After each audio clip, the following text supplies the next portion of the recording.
it's hard to build a lead like that in both halves. So we got, give our guys credit for that. But we just didn't close the first half off very well, and poor job on the backboards as usual. But we did win an SEC game by 16 points. I guess that's a good day. Coach, was the plan to dump it to Reed early and often in this game, or is that? Yes, early, often, and then we put some of those subs in the first half, and they decided they didn't want to throw the ball into them. So if you don't want to throw the ball into them and do what we tell you to do, you're going to sit. So you're supposed to throw the ball into Wop. He was dominating, and then we decided we didn't want to throw the ball into him because we don't like to win or we don't like having leads. I don't understand why, but you're supposed to throw the ball inside. Coach, what does it say about this team's fight to blow that early lead and then be able to dominate in the second half? It's tough to do. Like I said, really tough to do against a good opponent where we basically build a 17-point lead or 15-point lead or whatever it was in the first half, and or 14, what was it, Ken? 14-point lead in the first half and a 20-point lead in the second half. Difficult to do. Their first 5 possessions in the second half, they had like 2 turnovers, no field goals. And a bunch of fouls. Well, what did you see? We fouled them a bunch. Yeah. I don't know. I mean, they missed a couple. They missed a couple shots, and they were able to establish Stevens. But I'm not sure we really did anything in particular. We just had some active hands, and we were a little bit more active. I thought Sky got us off to a good start with that 3, but. Did you try to get Skylar going more in the second half? It seemed like you came out and was more aggressive. He's aggressive. He's got some pride, so we challenged him a little bit at halftime. He's got some pride about what he's doing.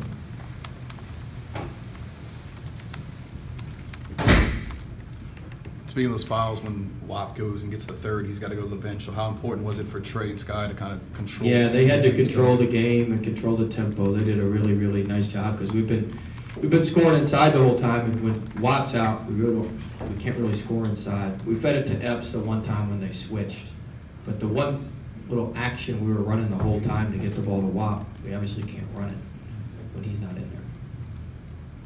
Will, is this still time to correct some of the things that are frustrating you about the way you guys play, or you are who you are at this point in the season? Unfortunately, we're trying to still correct them, but by this point, you pretty much are who you are. I mean, like, we're not going to turn into some just great rebounding team, but if we can just keep it minimal, we'll get beat tonight, 4? Yes, 4. So if we can just keep it minimal, then you give yourselves a chance. We're not going to all of a sudden just become just these rah-rah tough guys that can get up there and just go sky, But we need, we certainly, we got 6 games left. We got a tough stretch left. We got 3 home and 3 road.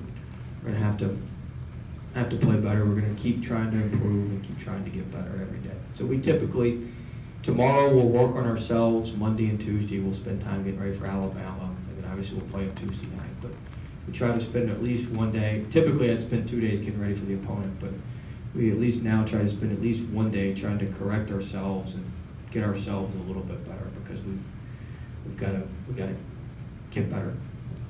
The 8-minute drop was out in the second half. Y'all outscored them 18-9, I believe. You doubled them. Are you kind of pleased with the fact that other guys stepped up? Yeah, I thought. Yeah, we needed other guys to step up because that was basically how we were scoring. Was throwing the ball into Wop, and I thought Trey did a good job. I thought Sky did a nice job. So we had some other guys step up. Epps was a little active, was relatively active on the glass a couple times. So we needed some other guys to step up, especially when he was our primary offense most of the night. Aaron said at halftime you told him that Ole Miss was out toughing your team. What else did you say to him? Can't repeat all that. Try. Basically, there was not a lot of X's and O's or strategy talk, because Ole Miss just scrapped their playbook, because they just said, all right, we're going to put the point guard in a middle ball screen, we're going to punk your point guard, we're going to throw the ball off the backboard, and then we're going to go punk you on the backboards and just play volleyball. That's what they did for the last 6-7 minutes of the half. They just put us in a middle ball screen, drove us, threw the thing off the backboard, and just whipped us on the glass. So if that wasn't going to change, we weren't going to change the outcome. And we got soft on offense and just started throwing the ball around the perimeter and jacking shots and taking circus shots. And we had a couple live ball turnovers. We're the only team in the country. We can't even outlet the ball. We get one of those outlets screwed up every game. We got it screwed up tonight. Every game. We did it at Florida. We do it every game. I've never seen anything like that. We can't even outlet the ball. Sorry, that was an aside. That was an aside. But I mean, it's embarrassing. As the coach, that's embarrassing that we cannot outlet a basketball. One time a game, we screw up an outlet pass. That's embarrassing. But we won, so. In the middle here, if I was reading Ken's notes right, I think this was the 9th time this season that you shot 50%, at least. What do you make of that statistic? What does it say about your team and its potential? I mean, well, obviously when we shoot it well, we got a chance to win it. We shot it close to the rim tonight, which gives you the best opportunity to make shots. And I thought we finished WAP finished really well down there. I thought for the most part we finished pretty well down there. But we'd certainly like to shoot over 50% these next 6 games. That would increase our odds. Well, very good.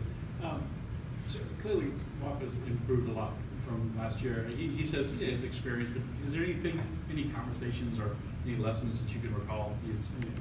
Any instances you talk with him? He's a worker. WAP just works really hard. He wants to be really good. He just works. And so when you work, it gives yourself a chance to be successful. He just works hard, works on his game, wants to be a good player. It's on him. I mean, he's the one who's put in the time and the work to be a really good player. What did you see as the difference for Trey from the first half to the second? I think he had 7 assists in the second half. He was just more aggressive. He was playing in the scoring area. He quit countering back anytime he saw somebody and just took on the defender, and he was able to slice it in there a couple times and drive it in there. He just did what he was coached to do. Anything else?